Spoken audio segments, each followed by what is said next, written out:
If you'd like to hear the full episode or any of the scenario archives, be sure to subscribe and click the link in our bio. Also, like and follow the Scenario Radio Show on all of our social media platforms for more real talk with the playlist. Peace. All right, we are back on the Scenario Radio Show, and today is our first, and I'm going to keep saying it this way too, our first annual and hopefully our only coronaversary, as we reflect on what it's been like over the last year living with coronavirus. One of the things that stuck out to me as someone who does, radio and podcasts was that I had started ordering equipment for the team because it was like, okay, we're not going to be able to be together anymore. So I need to have the equipment so that they can have their mics where they are. And when I started doing that, I realized it's hard to get your hands on this stuff. Everybody's ordering it. What's happening here? And the thing was, more and more people were doing podcasts. And I was like, how is it? I didn't think anybody would want to touch this right now with everything that was going on. But so I wanted to find out, what's it like to be somebody who starts a podcast in the middle of coronavirus? Why would you do that? That brings us to our guest, Paul Calcote, who has his own podcast he has started during this arduous period. Paul, how you doing, man? Dan, what's up, bro? I am doing swell and just excited to be on the Scenario Radio Show. I'm pumped. Great, man, great. All right, so your show is called Real People, Real Talk. What made you say this is the time that I need to jump in with both feet into the podcasting realm? Listen, I like to call myself and a lot of others the class of the pandemic. It really happened on a Zoom call. Ironically, I was leading a college ministry young adult Bible study, and everybody had not everybody, but some people had their cameras off. They wasn't as engaged. So I'm like, okay, Lord, what is another way I can minister to your people without them having the burden of having their cameras on, where they can just kind of listen on demand? I've been wanting to start a podcast, but there was kind of just a thing like, okay, a lot of people not able to come to church. How can I still get the gospel and get good conversation and point people to Christ in this pandemic, in this quarantine? And it's crazy that we out here on the coronavirus, so it's crazy. So that's it. So you decided you wanted to figure out the best way for you to bring people together was to do it by, if they weren't going to come to you, you were going to come to them. Exactly. With the podcast. Exactly. All right, it's a good look. So tell me a little bit about the podcast. What can our listeners look forward to hearing? What types of guests? Tell me about the content on your podcast. Yes, most definitely. I appreciate the opportunity to share that. Name of my podcast is Real People, Real Talk. And my goal there, I want to take every listener from surviving to thriving in 5 areas. I want people to thrive spiritually. Hey, I'm a man of faith. No shame there. I want to point people to Christ. I want them to thrive mentally, in their mental health. Get your mental right. I want them to thrive in their relationships, physically and financially. And so that's a little bit about my podcast. It's a faith-based podcast, and I have a variety of guests on there from different backgrounds. And so I really try to target those in their 20s to 30s and 40s and beyond. So I know it's reaching people beyond that, but those are like the 5 areas of health that I kind of stick around. So I've had authors on there, I had bloggers on there, I had pastors on there. So a very diverse crowd on there. That's dope. Do you find that this is a good opportunity for you to address mental health? Because I know a lot of times people think that in areas of faith that mental health isn't something that comes up a lot. Do you find that this is a good way to wedge that in there? Man, I love that question, because although I believe that God is a healer, he's a miracle working God, but the way I tell people is pray and go to therapy. Let's say I got a headache. If I have a headache, the first thing I'm gonna do, I'm gonna pray. All right, Lord, I ask you heal this headache. Now, if that headache continues, I'm gonna go talk to my friend Advil and see what's up and just take an Advil. Now, if that headache continues after that, I'm gonna go see a professional. I done prayed, I done took medicine, but I'm gonna go see a professional.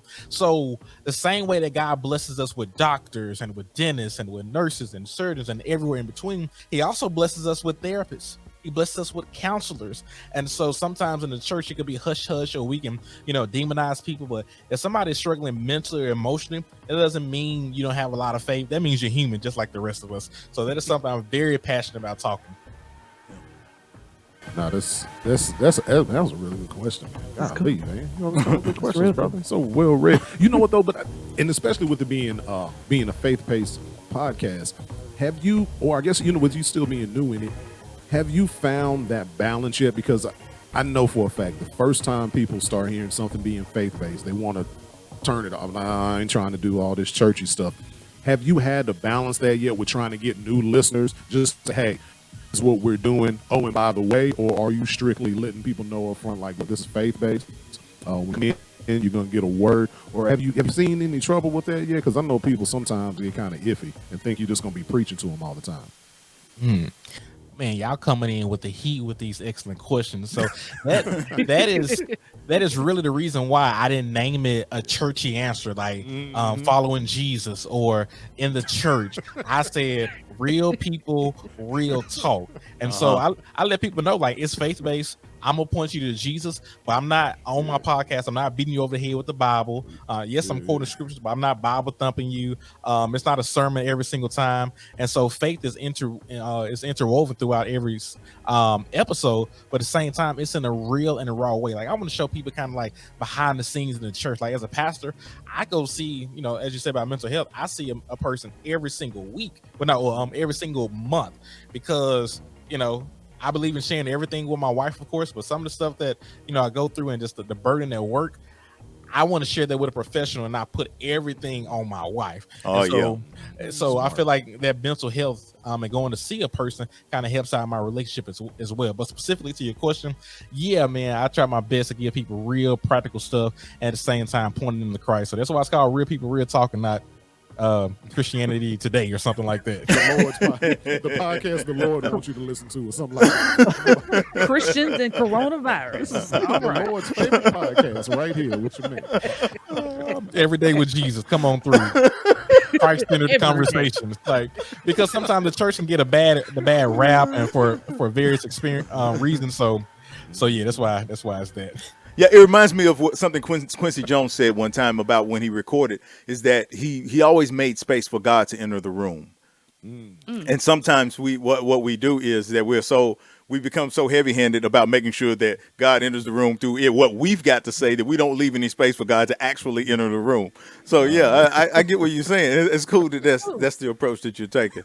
All right, we're going to talk some more with Paul here in a moment, but first thing we want to do is get into his song pick. What he's been, obviously been picking up microphones and headphones and everything else, but in the meantime, he's also apparently captured some music along the way. What's been something that you captured that you didn't know about before coronavirus that you're like, oh, this is a great song? Yeah, it's a song by this artist by the name of Lil Byron. I think he's actually in Nashville as well. And so I love a lot of his songs. One of my favorite ones is On Your Grind. And like, I listen to that when I'm working out, when I'm walking, sometimes jogging, I get there. But anyway, when I'm working out, I listen to On My Grind. Y'all, hey, I like to keep it 100 with it. I be walking, jogging. I may sprint for like 60 seconds, but anyway, the calories are being burned just at a different level. But yeah, man, one of his songs is On Your Grind. I listen to that when I'm working out. I listen to that when I'm on my way to record a podcast. Just give me the mood, like, all right, let me put my best into this. Let me work hard. And so that song goes hard. It's actually had a conversation with him. He's a Christian artist, but he doesn't he's a Christian that does music, and kind of like with me, not disguising his faith, but just it's open enough that non-Christians will be like, okay, I can dig it. Yeah. Okay. All right. Well, we're going to check out On My Grind with Lil Byron right here on the Scenario Radio Show. When we come back, we have Dana Dane with the segment formerly known as This Week in Black Twitter, y'all.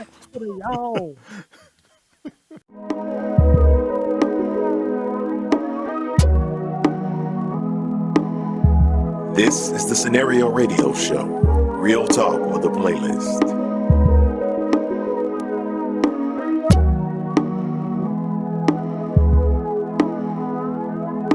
That's the scenario.